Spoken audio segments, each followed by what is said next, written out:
at Denver. 29 points for Denver's Russell Westbrook. Oh man, he still would look good in a Clippers uniform. No debates, no speculation, just the info you need. That's your KBLA Sports Minute. I'm Ray Richardson on KBLA Talk 1580. Feeding Our Friends on the Outside will be hosting its 15th annual Feeding the Homeless event in Greater Los Angeles on Sunday, November 10th from noon until at 11129 South Central Avenue in Los Angeles. If you would like to donate or volunteer, please call 310-981-6377 or email them at feedingourfriends05@gmail.com. feedingourfriends05@gmail.com. It's the 15th anniversary of Feeding Our Friends on the Outside, Sunday, November 10th from noon until 11129 South Central Avenue in Los Angeles. For more information, call 310-981-6377, 310-981-6377. This is a community call to action from KBLA Talk 1580.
Live from historic Leimert Park in Los Angeles, California, I'm Tavis Smiley, and I'm so glad to see you and me.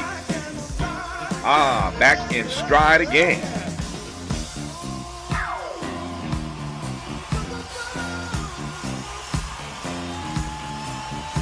Before we get started with today's show, let me invite you to follow me on Facebook and Instagram at The Real Tavis Smiley, and get updates on X, that's formerly Twitter, at Tavis Smiley. By the way, should you miss any part of today's program, or want to catch up on previous shows, you can always visit thetavissmileyshow.com. That's thetavissmileyshow.com, or wherever you get your podcast, and listen to the Tavis Smiley podcast version of this live program at your leisure. Another great show on tap for you today. In our second hour, two conversations. Up first, how the Trump economic plan will affect black home buyers and sellers, for that matter, with the founder of Techie Homes, Booker T. Washington.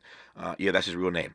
On the B side of hour two, the Chief Sustainability Officer for the City of Atlanta, Chandra Farley, on how major cities can set a new direction for their sustainability and climate resilient strategy and goals. This conversation part of our continuing series through the end of the year on climate justice, climate equity, and climate resilience. And that's scary. I was just reading this earlier this morning, which we'll talk about, what the Trump administration plans are on climate. It's scary. I mean, first of all, they're going to go literally through every document in government and just delete the phrase climate change. They're literally planning to delete as if that makes, just as if deleting the phrase makes it go away, right? That's what part of their plan is. And so we're in trouble when it comes to the climate. As I've said many times, we, black folk, are the disproportionate victims of these climate maladies, these climate catastrophes. So we're in trouble. In the next 4 years on the issue of climate, we'll talk about that on the B side of hour two. In our third hour, Dr. George C. Fraser is back to talk about how we can harness our personal and collective power during times of political, economic, and social uncertainty like these. If you've never heard George C. Fraser on this program, or anywhere else for that matter, don't miss hour 3 today. I promise you, it'll be an hour of empowerment, upliftment, and inspiring commentary and conversation with Dr. George C. Fraser today in our final hour. But in this first hour, but we must accept the results of this election. Earlier today, I spoke with President-elect Trump and congratulated him on his victory. I also told him that we will help him and his team with their transition, and that we will engage in a peaceful transfer of power. A fundamental principle of American democracy is that when we lose an election, we accept the results. That principle, as much as any other, distinguishes democracy from monarchy or tyranny. And anyone who seeks the public trust must honor it. While I concede this election, I do not concede the fight that fueled this campaign. That's Vice President Kamala Harris yesterday on the campus of her alma mater, Howard University, where many expected her to give a victory speech on Tuesday night. That did not happen, but she returned to Howard yesterday to offer her concession speech. So Kamala Harris has conceded. Donald J. Trump is the president-elect. Now what? I am pleased to be joined by political strategist, Never Trumper, and GOP consultant Rena Shaw. Rena, how are you today? Hi, Tavis. I'm doing all right. It's good to have you on. Also thrilled to have in studio with me today the inaugural chair of the Department of African American Studies at UCLA, Professor Marcus Anthony Hunter. His latest text is entitled Radical Reparations, Healing the Soul of a Nation. Professor Hunter, good to see you. How are you today? I'm blessed in the city. Let me start. I love that, blessed in the city. We started with a clip of Vice President Harris yesterday conceding. That was yesterday. Then today, President Biden, out of respect and protocol, allowed her to do her concession speech first. And then today, for about 7 or 8 minutes, he had his say. So here's some sound now of President Biden earlier today. On January 20th, we'll have a peaceful transfer of power here in America. To all our incredible staff, supporters, cabinet members, all the people who've been hanging out with me for the last 40 years, God love you, as my mother would say. Thank you so much. You put so much into the past 4 years. I know it's a difficult time. You're hurting. I hear you and I see you. But don't forget all that we accomplished. It's been a historic presidency. Not because I'm president, because what we've done, what you've done. A presidency for all Americans. Much of the work we've done is already being felt by the American people, but the vast majority of it will not be felt over the next 10 years. We have legislation we passed that's just only now just really kicking in. We're going to see over $1 trillion worth of infrastructure work done, changing people's lives in rural communities and communities that are in real difficulty because it takes time to get it done. And so much more it's going to take time, but it's there. The road ahead is clear, assuming we sustain it. There's so much we can get done and will get done based on the way the legislation was passed. And it's truly historic. So there's some sound of the president earlier today in the White House. So fair to say that after the concession speech yesterday and the president's remarks today, the post-mortem has begun. And we'll jump right into it with Rena and Marcus Anthony Hunter when we come forward on Tavis Smiley. Interrogating and unpacking. That's what we do around here. You're listening to Tavis Smiley. Make a move into a home of your own. With City National Bank's Ladder Up Home Loan Grant, you could receive up to $20,000 that you never need to pay back. Use it toward your down payment, save on closing costs, or to buy down your mortgage rate. Find out more at cnb.com/ladderuphome. City National, here for every stage of the journey. Property must be in a qualifying market in California, New York, or New Jersey. Additional terms and conditions apply. Not all applicants will qualify. Terms are subject to change without notice. City National Bank is an equal housing lender. Member FDIC. NMLS number 536994. This season, Chevy brings classic pairings, cookies and milk, mistletoe and kisses, and your holiday plans and a new Chevy. Silverado 1500 gives you power and capability with 430 pound-feet of torque to haul your holiday tree. The Equinox EV and all-new Equinox, America's best compact SUV for new vehicle quality by J.D. Power, offer both confidence and style to see you through the holiday season. It's easy to see why Chevy makes everything better and brighter. Find your red tag. Get 0% APR financing for 36 months on select popular Chevy models when you finance with GM Financial. Chevrolet, together let's drive. Award based on 2024 models for J.D. Power 2024 U.S. Initial Quality Study Award information. Visit jdpower.com/awards. Offer available on all 2025 Equinox and 2024 Silverado, Equinox EV, Blazer EV, and Silverado EV models. Monthly payment is $28.60 for every $1,000 you finance. Example down payment is 22.2%. Must finance with GM Financial. Some customers may not qualify. Not available with lease and some other offers. Take new retail delivery by 12/2/24. You can do it all by yourself, baby girl. What's your name? Let me talk to you. Let me buy you a drink. Spilled your drink? Quick, the quicker picker-upper. Bounty picks up spills quicker, and each sheet is 2 times more absorbent, so you can use less than the leading ordinary brand. So you can get back to your night. Bounty, the quicker picker-upper. Moments like making my kids my famous meatballs mean a lot to me. But after being diagnosed with metastatic breast cancer, or MBC, which is breast cancer that has spread to other parts of the body, they mean even more. I take Ibrance, palbociclib. Ibrance 125 milligram tablets with an aromatase inhibitor is for adults with HR-positive, HER2-negative MBC as the first hormonal-based therapy. Ask your doctor about Ibrance and visit Ibrance.com. Ibrance may cause low white blood cell counts that may lead to serious infections. Ibrance may cause severe inflammation of the lungs. Both of these can lead to death. Tell your doctor right away if you have new or worsening symptoms, including trouble breathing, shortness of breath, cough, or chest pain. Before taking Ibrance, tell your doctor if you have fever, chills, or other signs of infection, liver or kidney problems, are or plan to become pregnant, or are breastfeeding. Common side effects include low red blood cell and low platelet counts, infections, tiredness, nausea, sore mouth, abnormalities in liver blood tests, diarrhea, hair thinning or loss, vomiting, rash, and loss of appetite. Freedom is an endless meeting. So let's get back to it with Tavis Smiley. Tavis Smiley and Marcus Anthony Hunter and Rena Shaw. Rena, I was thinking last night, and I want to go right to you first. I was thinking last night that there has to be an accountability agenda for Donald Trump. I just came off a book tour for the Covenant with Black America 20 years later, and clearly there's an African-American agenda that we will not stop, I certainly will not stop trying to hold Donald Trump accountable to over the next 4 years. But it's not just black folk. It's not just folk on the left. It's not just Democrats trying to hold him accountable. All of you never Trumpers, of which you are one, who wanted anybody but Donald Trump, you got him. You didn't want him, but you got him.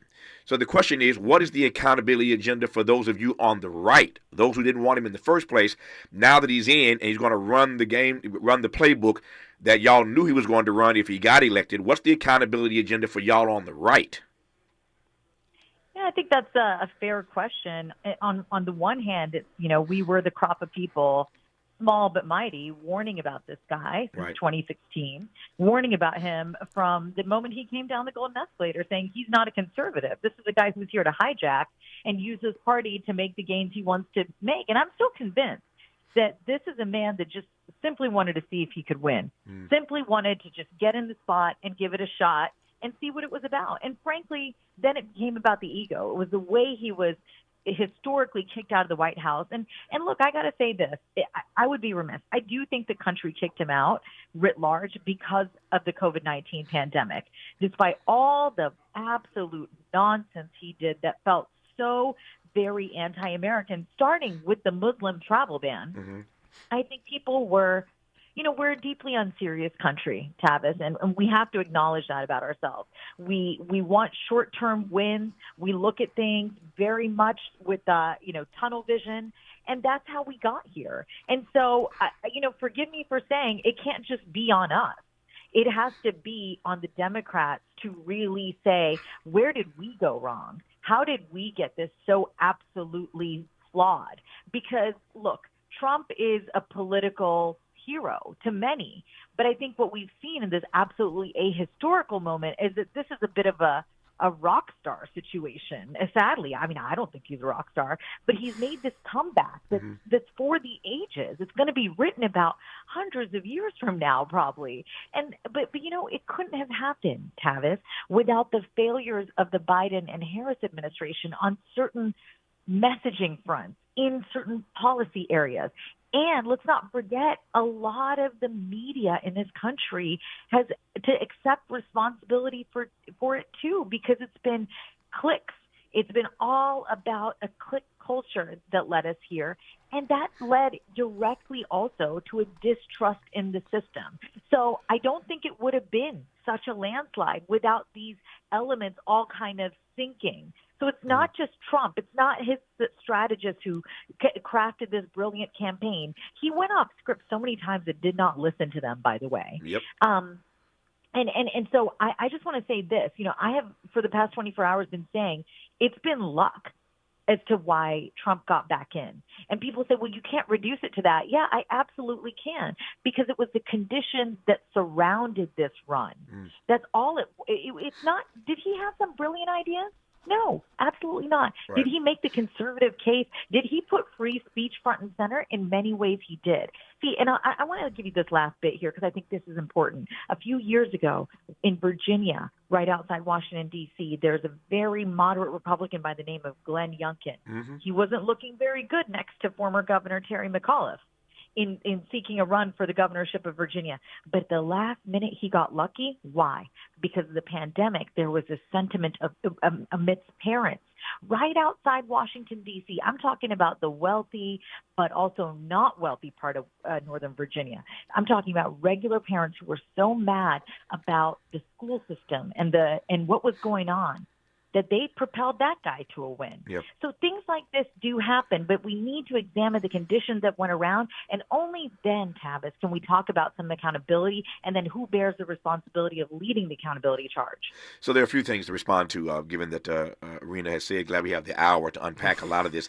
Let me just say this very quickly. Rena and I are friends. We are not politically aligned, and yet I can assure you that I have a strong critique of Democratic Party leaders. I have a strong critique of the establishment and the role that they played in this meltdown. So just trust and believe. You ain't the only one. Just because we don't agree politically, I've got a strong critique as well. We'll put a pin in that for now. But let me just go right to 2 or 3 other things that Rena said, Marcus Anthony Hunter. And I want to start with this, with all due respect to Rena. I hear the point she's making intellectually, ideologically, about the fact that Trump got lucky. But there are others who don't see luck as a factor. What they see in the aftermath of what happened on Tuesday is that America is as racist and as sexist as it ever has been. Your thoughts? Yeah, well, one, just in my class yesterday at UCLA, we went over Professor Derek Bell's book, Faces at the Bottom of the Well. I always emphasize after the title is called The Permanence of Racism. He's the first Black law tenure professor at Harvard. He defended cases before the Supreme Court about racism and prejudice, and he says racism is permanent. Yet we live in a society that continues to tell us that you can dismantle it, you can get rid of it, and then this election bears out for many people a resonance that it is still with us. It is permanent. And I think when I hear luck, I think that that's a permanent way to make invisible racial narratives. For example, we are amidst 2 very powerful narratives. One of a kid who was born of 2 immigrants who are both not white and find each other. They have a romance up in the Bay Area. It doesn't work out. The mother goes on to raise her kids. That daughter goes on to go to the #1 HBCU in the country and pledge the first sorority. And she goes on to win multiple offices. From where I sit, this is like her first loss of an election. On the other side, you have this narrative of a convicted felon with multiple baby moms who has multiple bankruptcies, multiple different dealings, weird IRS statements that are turned in or not. And now he has all of these charges against him in a society where if you are a convicted felon, you can't vote. But apparently, if you are a billionaire convicted felon, you can run for president. And win. And tell people who can vote. Yeah. And I think those are the competing narratives. There's one where there's a white man who has his, quote, back against the wall. And then you have this other one of this working class, middle class young girl who's Black, who makes her way and does everything right, goes to all of the right things, does everything right. And those 2 stories came up against each other. And in America, the winner is always going to be, according to a racial narrative, the white man whose, quote, back is against the wall. That's what we're seeing. And I don't think that's luck. Kamala Harris, we played her remarks earlier, some of her remarks yesterday at Howard University in her concession speech. And she said, and you could hear when I played the Kamala clip and the Joe Biden clip back to back, you could hear they were absolutely on message yesterday. We're going to have a peaceful transfer of power come January. They were in lockstep. They were on message in that regard. And then she used the word monarchy. She said what separates us, makes us different from monarchies is that we believe, we're not a monarchy. We believe in the peaceful transfer of power. And I thought when she used that word monarchy. No, we may not be a monarchy, but I would argue that we are a plutocracy. We are an oligarchy with elections, and I think our plutocratic and oligarchic tendencies are going to get worse over the next 4 years, Marcus Anthony Hunter.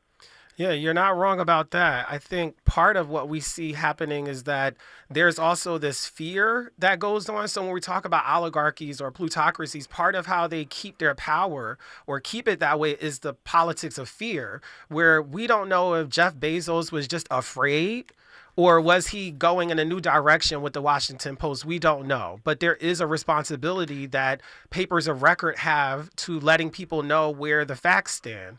And there was no statement. Then we know from other people have just stayed out of it. George Bush didn't make any statement. Dick Cheney did. So it makes a lot of questions about the fear factor, which then says in a democracy, there isn't supposed to be the fear. You know, if you vote, you're expressing your right. Some people are now taking a stand out of fear.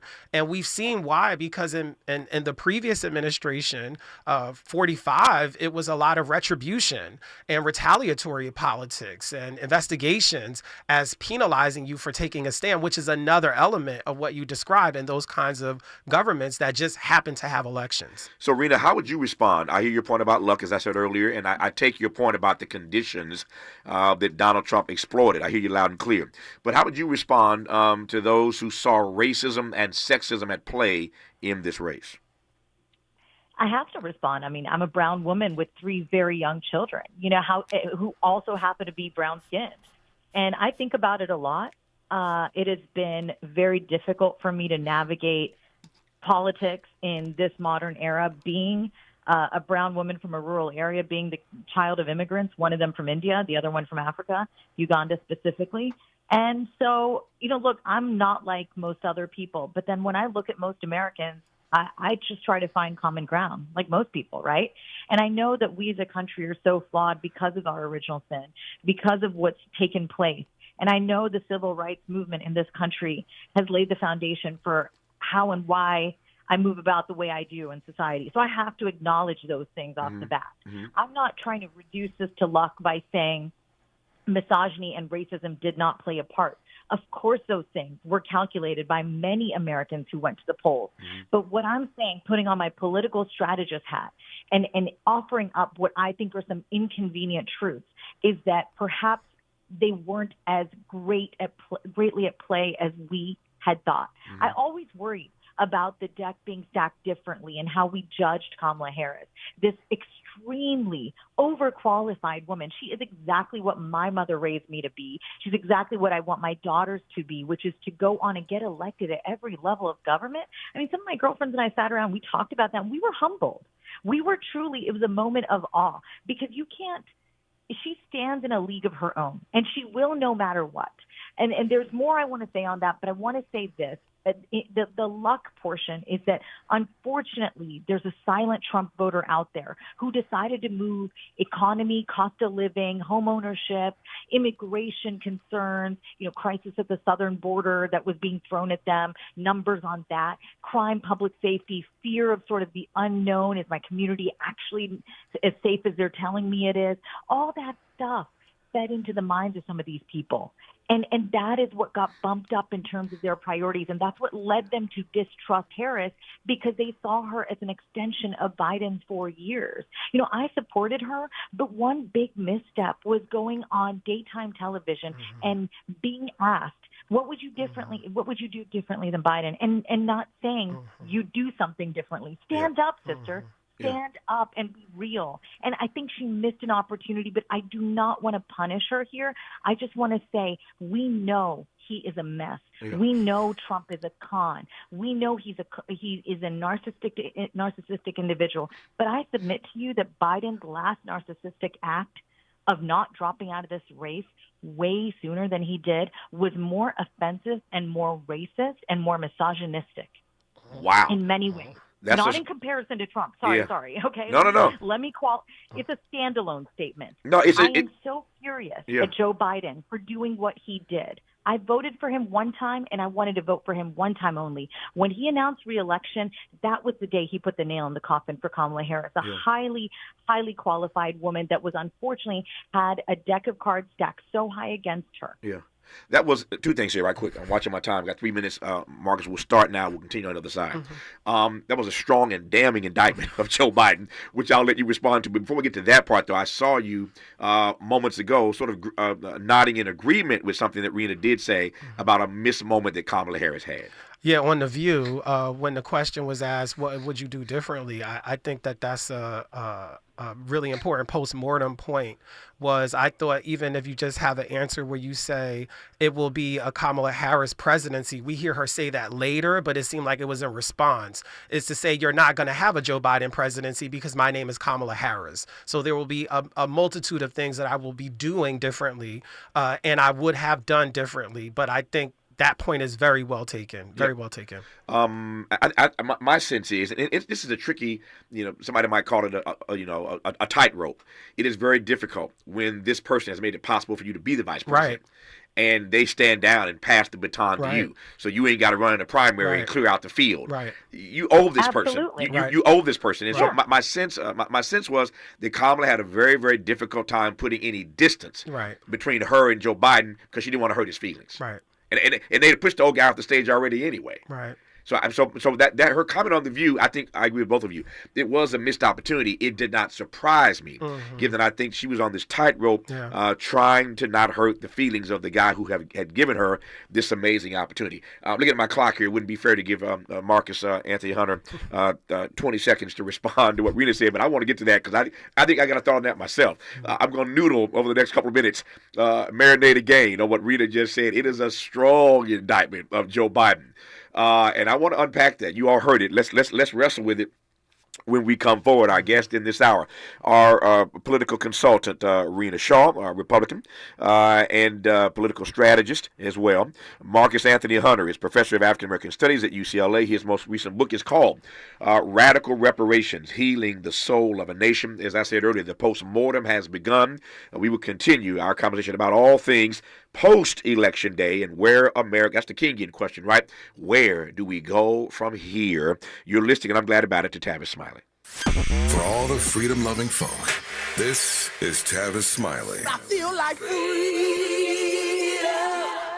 Paid for by government.com. Did you know? The United States Mint has issued a new Morgan silver dollar coin in proof condition for the first time. Not only that, they are also minted in 99.9% pure silver for the first time ever in history. Coin experts are calling this an amazing opportunity for anyone that knows the enduring popularity of Morgans. But you must hurry. Only 400,000 of these legal tender silver dollars were issued. These first ever Morgan silver dollars are brand new with stunning mirror-like finish, minted by the iconic San Francisco Mint. Call now and you're guaranteed a new first ever 99.9% pure silver proof Morgan dollar. To learn more, call 1-800-973-9717. If you order now, you will receive a free coin collector bonus pack, a $25 value, free with every order. Call 1-800-973-9717 now to secure your new Morgan silver dollars before they are gone. That's 1-800-973-9717.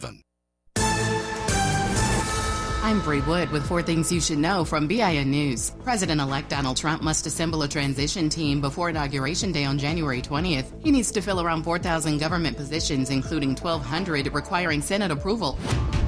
Robert F. Kennedy Jr. stated that if he joins the new Trump administration, some FDA departments like the Nutrition Department will need to be removed for not protecting children. He clarified he wouldn't eliminate health agencies without congressional approval, but aims to eliminate corruption within them. Several states made big swings in this election. Some of the biggest for President-elect Trump were in blue states, including New York and New Jersey. According to NBC News, both states shifted 11 points in the Republicans' favor. And South Carolina police are trying to round up 40 monkeys that escaped from a research facility. Police say the monkeys got loose last night from the Alpha Genesis Primate Research Center, which uses primates to conduct clinical trials for various treatments. Get BIN News on demand 24/7 at BINnews.com. Lowe's knows you want to get more value for the holiday. That's why as a My Lowe's Rewards member, you get new member deals every week on holiday decor, tools, and more. Program subject to terms and conditions. See Lowe's.com/terms for full details, subject to change. This is the KBLA Sports Minute with Ray Richardson. The Clippers made sure Paul George did not have a happy homecoming Wednesday night. The Clippers cruised to a 110-98 win over Philadelphia at the Intuit Dome. It was George's first game against his former team. PG played 24 minutes and finished with 18 points and 4 turnovers. Norman Powell led the Clippers with 26 points. The Clippers are 4-4. The Lakers wrapped up a 5-game road trip, losing 4 out of 5. They were dominated by Memphis, 131-114. Memphis shot 50% from three-point range. The Lakers' perimeter defense needs some work. Anthony Davis did not play. He's got a bruised left foot. LeBron had 39 points, 7 rebounds, and 6 assists. Oklahoma City is no longer the only undefeated team in the Western Conference. OKC lost by 2 at Denver. 29 points for Denver's Russell Westbrook. Oh man, he still would look good in a Clippers uniform. No debates, no speculation, just the info you need. That's your KBLA Sports Minute. I'm Ray Richardson on KBLA Talk 1580. Some people just know you could save money on car insurance by checking Allstate first. Those people are probably saving a carload of cash right now. So what are you waiting for? Check Allstate first for a quote today. You're in good hands with Allstate. We've got a lot to talk about. Race, culture wars, political turf battles, criminal justice, and injustice. The courts. These are the conversations you won't hear elsewhere. My guests are leading journalists, celebrities, and sports figures, elected leaders, and influencers. They aren't afraid to get into it and say the quiet part out loud. With Ariva Martin in real time, your commute just became the most engaging part of your day. Tune in weekdays from 4 p.m. to 6 p.m. or find us on YouTube. Ariva Martin in real time, when you want it straight, no chaser. Unapologetically progressive. KBLA Talk 1580. We've got your black.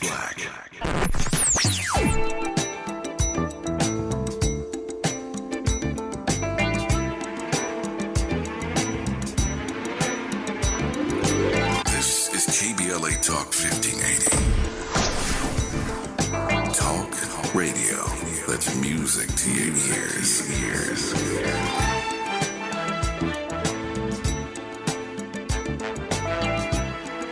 We're unapologetically progressive. KBLA Talk 1580. Hey, can you blow up some balloons for Jack's party? I can't. I'm so congested. You need Sinex Saline from Vicks. Sinex Saline nasal spray? Yeah, just Sinex. Breathe.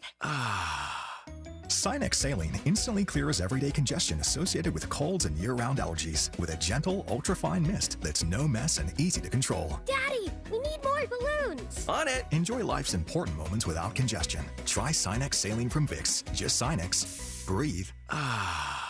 Use as directed. Mommy, want to play a game with me and Dad? Mommy's not feeling good. You need to vaporize that cold. Vaporize? Yeah, with Dayquil VapoCool. It's Dayquil plus a rush of Vicks vapors. Whoa.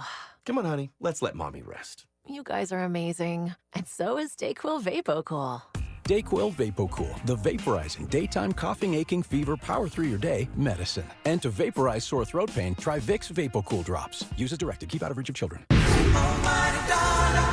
Are you an entrepreneur looking to take your business to new heights? KBLA Talk 1580 is your partner in success. Every day, we celebrate and elevate Black-owned businesses across our community. Our KBLA SMB Marketplace currently features The Cookie Dip, Badass Bakes, Hair Concoction, Higher Education Accreditation Consulting, LACC Radiology Technology Department, and Malik Books. Your business deserves to be heard. Let KBLA Talk 1580 amplify your voice and connect you with our powerful community of listeners. Email smb@kbla1580.com today. That's smb@kbla1580.com. At KBLA Talk 1580, we've got your black.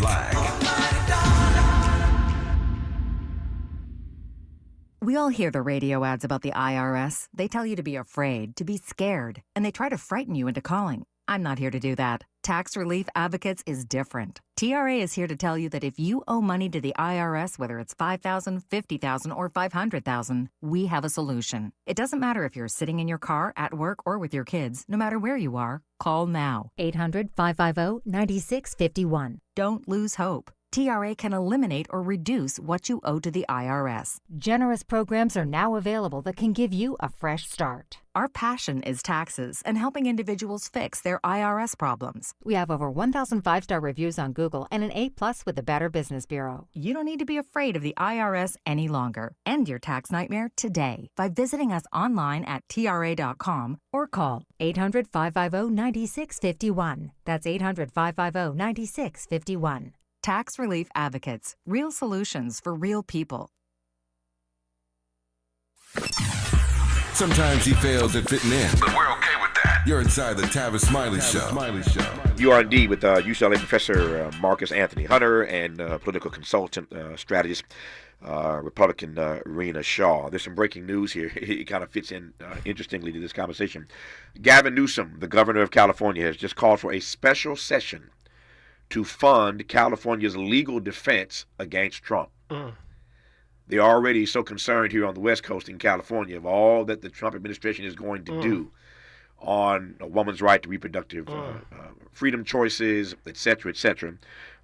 They're already so concerned on environmental protections, withholding federal disaster response funding. They are so afraid that Donald Trump is going to be so pejorative and so punitive when it comes to a blue state like California that Gavin Newsom, the governor, has called for a special session of the California legislature to fund California's legal defense against what he anticipates will be a lot of drama directed at California from the Trump administration. So there's a case in point, right? There's an example right there of how people are starting to brace themselves for what they expect to happen over the next 4 years. I digress on that for now. So, Rena, I want to come to you because I want to give Marcus a chance to respond to what you said.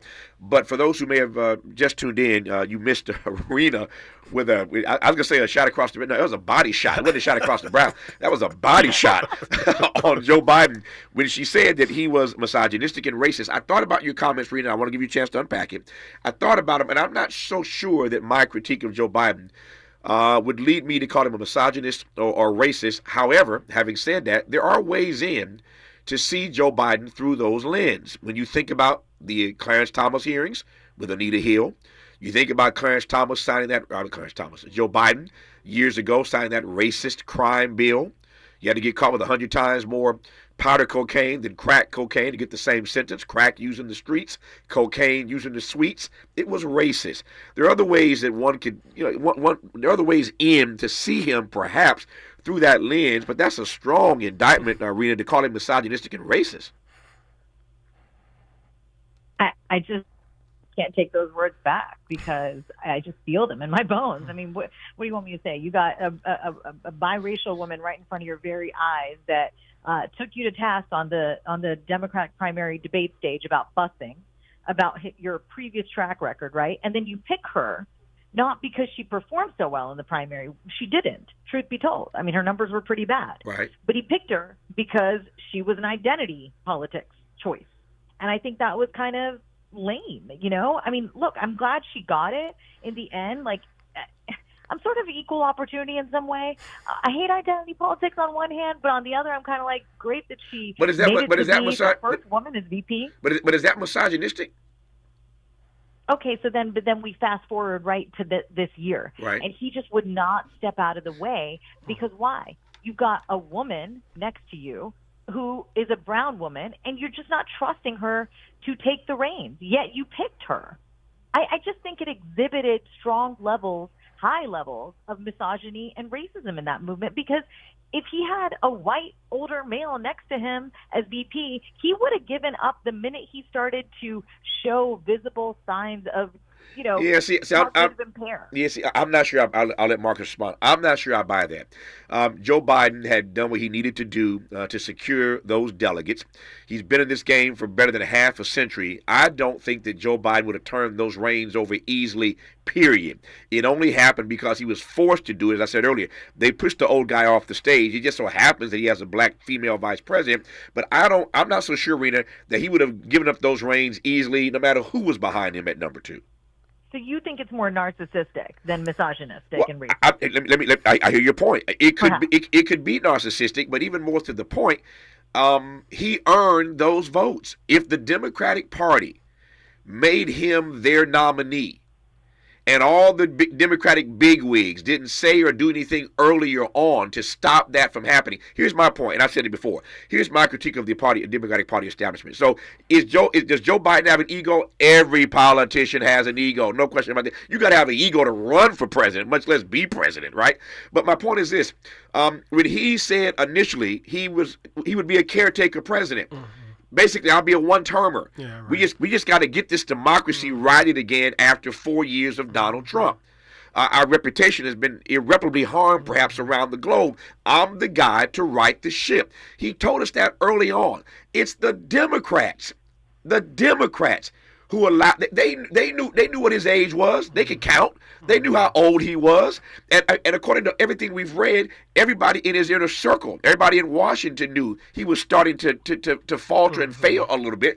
Everybody knew that but us until we saw that debate. So it's the Democrats that allowed him to be renominated when he shouldn't perhaps have been renominated in the first place. But then you want to push him off the stage as if he didn't earn the right to be there and as if y'all didn't coronate him. I digress, Marcus Anthony Hunter. Yeah, they often say that power is super addictive. And so in that addiction, I just think about the worlds of just black music.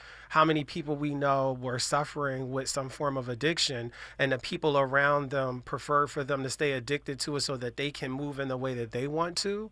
And what I see is a lot of people wanting to move in a particular way that was comfortable for them. So for folks, for example, who have been advocating for truth commissions, reparations, voting rights, police reform, we can go down the list. Breonna Taylor still had not gotten justice in the Biden-Harris administration. I mean, that says a lot. The George Floyd policing reform bill never happened, and that's how it started. And so I think part of it for me is also this idea that once you got in, you could slow walk black people and people who are caring about these issues into this idea of a second term. But people elected him on a first term basis. It wasn't this idea that I'm down with you for 8 years. This was a at least 4-year relationship. And then I also think, a big part of it is really about how the machine itself isn't really as honest amongst itself. So, for example, just think about what the world would look like if Krista Sinema and Joe Manchin had done their job, actually, rather than make themselves mini vice presidents. That's what happened. And that says a lot to me about the Democratic Party, that people are often reluctant and resistant to respond to what the people are actually saying could happen. For example, to Tavis, your point earlier about oligarchies and plutarchies just with some elections. Yeah. Who says that just because you're an incumbent, you can't have an open conversation with the party that's not so much of a primary, but more a commentary on what the party thinks about where you are? It allows the party at least to insulate itself from being categorized as one big group that all agrees with what this president is doing. And effectively, that's what the Republicans just did. That primary was just a commentary and also an opportunity to release yourself from any accountability for Trump presidency 1, because he didn't even have to show up. It was just sitting and talking about him, and none of that happened with Biden. I guess what I'm saying, Rena, is there's a lot of blame to go around, and you can blame Kamala for a number of things, and I think she has to own that. I was not laughing, but thinking the other day that the same team that ran Obama's campaign ran Kamala's campaign. Yeah. I mean, think about this. Look what they did with Obama and what they couldn't do with Kamala, right? So, same team. Yeah. So, there is enough blame to go around. Some of it is Kamala's, number one. I agree with Arena. Some of it is Joe Biden. Perhaps he should have stepped down sooner. But Joe Biden didn't fiat himself into that. Let me go back to Kamala's word. We ain't a monarchy. A bunch of Democrats gave that platform to Joe Biden, and they let him ride that thing for as long as he wrote it until they finally pushed him out. So, again, the establishment has some complicity in this as well. I digress for now. More with Marcus Anthony Hunter and Rena Shaw when we come forward on Tavis Smiley. From Leimert Park with love, this is Tavis Smiley. We asked seniors how to prevent Medicare scams. My best advice, if you get a phone call, do not talk to the person. These people are well-trained. Don't talk to them. They don't know me. They're just trying to scam me. Don't be fooled. Hang up. Just hang up. Never give out your Medicare number. They're going to get your number to put in a false claim. If I get a call from someone, I don't pick up the phone. And should I pick up the phone and they ask for information, then I hang up. How do you detect Medicare fraud? Just like I check my credit card statements, I check my Medicare statements monthly. Scammers can get a hold of your number, order medical devices through your account, and you're not even going to know about it if you don't look at your statement. Check your statement every month. If you get your statement and you see something that you know you did not have done, you report it. Call your Senior Medicare Patrol. To report Medicare fraud, call the Senior Medicare Patrol at 855-613-7080. Dr. Renee here. Did you know this time of year is considered peak asthma season because we typically see a spike in asthma-related hospitalizations? If you have asthma and are having difficulty breathing despite medication, it's time to check in with your doctor so you can help avoid landing yourself in the hospital this season. To learn more about managing your asthma, visit www.luma-edu.com. That's LUMA-edu.com. This message is brought to you by Amgen and AstraZeneca. As Cybersecurity Awareness Month winds down, LifeLock reminds you to update your software regularly. These updates fix security flaws that could be exploited by identity thieves. But don't stop there. LifeLock offers comprehensive identity theft protection that goes the extra mile. LifeLock not only alerts you to suspicious use of your info, but also takes action to resolve identity theft issues, guaranteed, or your money back. Start your 30-day free trial at LifeLock.com. Use promo code NEWS. Terms apply. Sometimes I struggle to get to sleep. My body stopped for the day, but my mind is still running. So I take ZQuil. ZQuil, the world's #1 sleep aid brand, has a range of non-habit-forming products to fit you and your family's needs. Invest in a great night's sleep for the best you tomorrow. I'm awake and ready to take on anything. Better days start with ZQuil nights. Explore our products at ZQuil.com. Use as directed. Keep out of reach of children. He's a paradigm pioneer and the top-rated African-American talk show host in the nation, according to Talkers Magazine. You're tapped in with Tavis Smiley right now. From the files of Are You Serious? From the Are You Serious file, Vermont Senator Bernie Sanders has issued a scathing statement on what he called the Democratic Party's, quote, disastrous, close quote, campaign after Vice President Kamala Harris lost the presidential election to former President Donald Trump. The Independent, who caucuses with Democrats, said it should come as no great surprise that a Democratic Party, which has abandoned working class people, would find that the working class has abandoned them. Really, Bernie? Bernie was out front early on endorsing Joe Biden, endorsing Kamala Harris, campaigning for them, and I like Bernie, but you cannot be serious. You were out there advancing their agenda, and now the day after, 2 days later, you're going to put out a scathing statement dogging the Democrats? Are you serious? Yeah, right. But that's back to the... Talk about Monday morning quarterback. Right, yeah, the Kristen Sinema, the Joe Mann. That is a weird tendency. And I think in the post-mortem, rather than just demonizing people, it's also useful to take lessons in the L. Like, what is it that they're able to do that you're not? What is it that's happening? That all of these people probably disagree with each other. And even on the Never Trump, I'm curious about this from Rena, is like, but now he's president and then the Senate is Republican. So do you opt out of participating in that? Are you holding them accountable? Because the Republicans had a major night across the board, across all levels. And so even if it's Never Trump, he is the leader of that group. And what they have demonstrated is if he says, I'm not issuing PPP loans until my name is on the check, people will wait. They waited. that's how it works. And so I'm also curious about that element, because on the Democrats, we know immediately as soon as there's an opportunity to separate distance and as you say, quarterback on the next day after the game is over, they do that. But on the Republican side, it's you close ranks, you don't say much, and then you support chaos and felonies. Really, you want to respond to that? Yeah, Marcus makes an excellent point. I mean, the right just does things differently. I've come up working for 2 Republican members of Congress. I've helped numerous congressional campaigns come to fruition. I'm a younger strategist. I'm a millennial. So I don't, I wasn't part of what I think were a lot of the failures of the past. I do not look up to Newt Gingrich. I think he was actually part of the problem. I think Newt Gingrich is a cancer. And I think he is the reason we are where we are. I think he is the reason we got Trump. This is an indecent party now. And so these are the conversations that my phone has been blowing up with since the night before last. Immediately, I got friends checking up on me because I started the Never Trump movement, essentially, with my case as the first ever elected delegate to the Republican National Convention to formally, publicly buck Donald Trump on Fox News. When I did that, the right wing came after me. I'm talking about Breitbart News, Fringe Element, the right wing. It was awful. And you know what they went for first?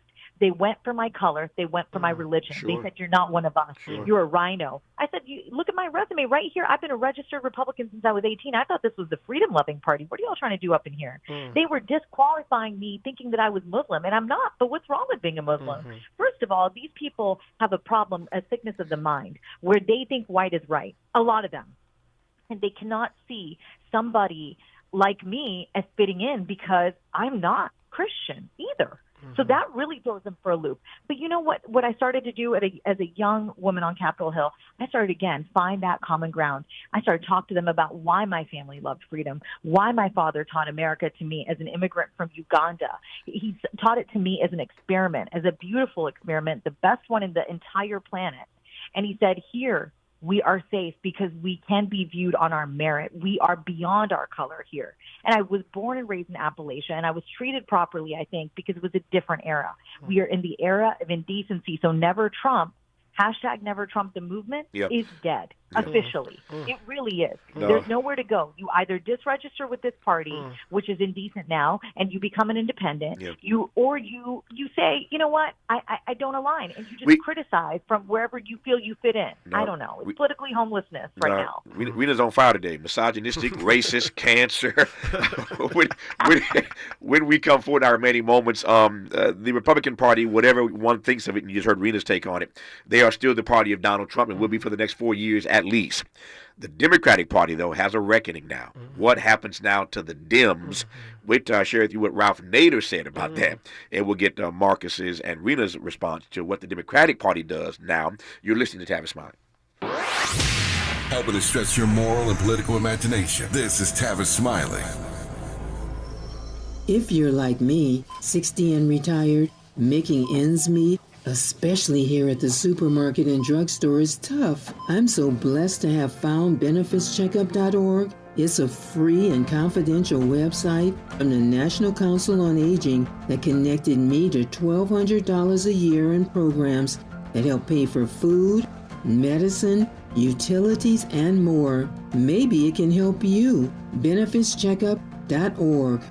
You know where you want to go in life, and City National Bank can help. City National knows the dedication it takes to build your vision for the future into a reality, and our team is here for you. We have a wide range of options to help, from personal savings accounts to interest-bearing money market savings accounts and more, all designed to help you get where you want to go. City National, here for every stage of the journey. Learn more at cnb.com. City National Bank is a subsidiary of Royal Bank of Canada, member FDIC.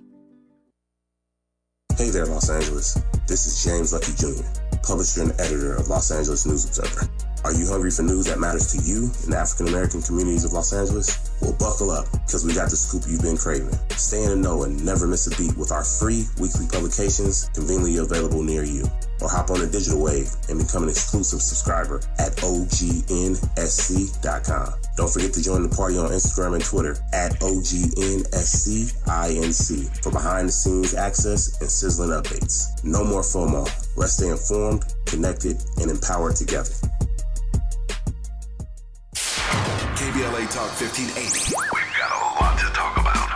KBLA Talk 1580 reminds you that we keep us safe. The Live Your Life organization mentors young women, helping them break negative mindsets and see beyond their surroundings. Through career exposure and hands-on training, they're encouraged to think big, stay focused, and make positive choices. Founded by Nikisha Mama Boo Smith, who transformed her life to become a community leader. Live Your Life is changing lives, but they need your help. They're raising funds to keep their new building open and expand their programs. Your donations will support food, clothes, hygiene products, and holiday giveaways.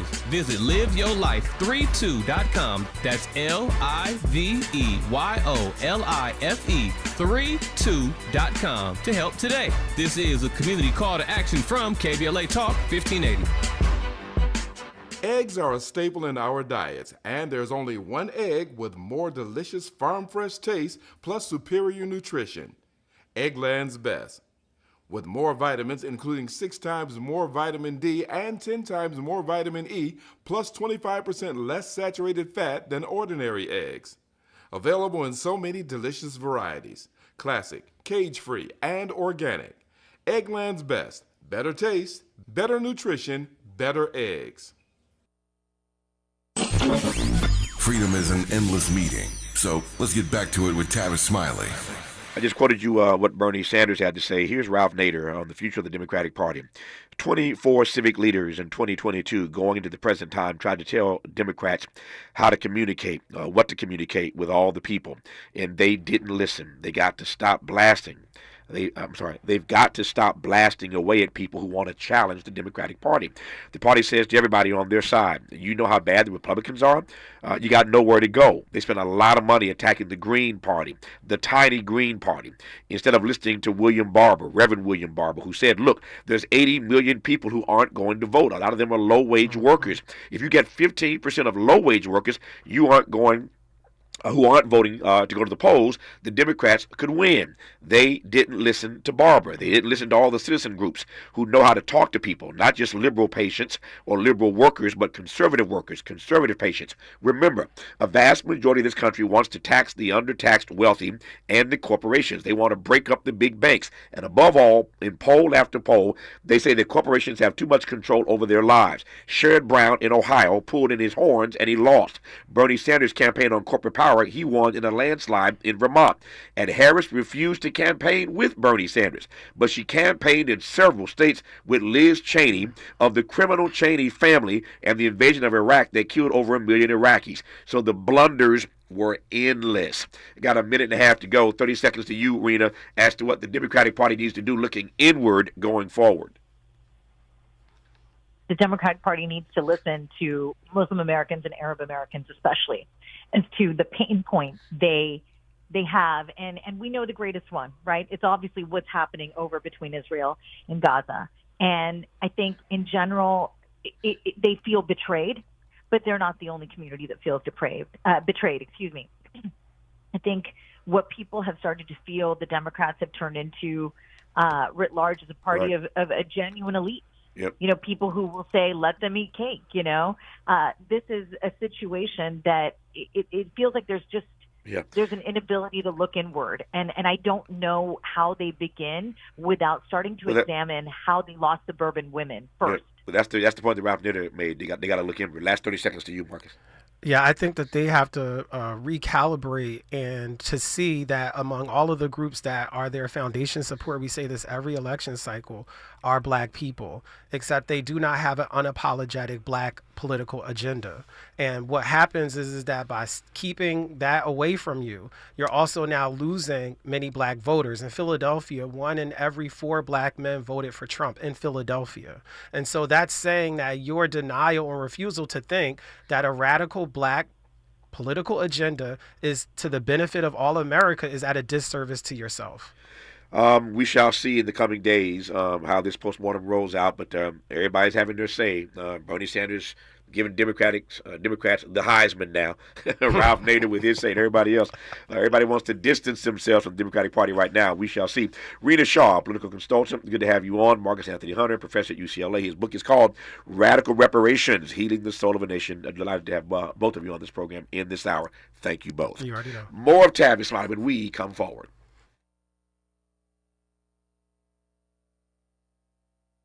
KBLA 1580 Santa Monica.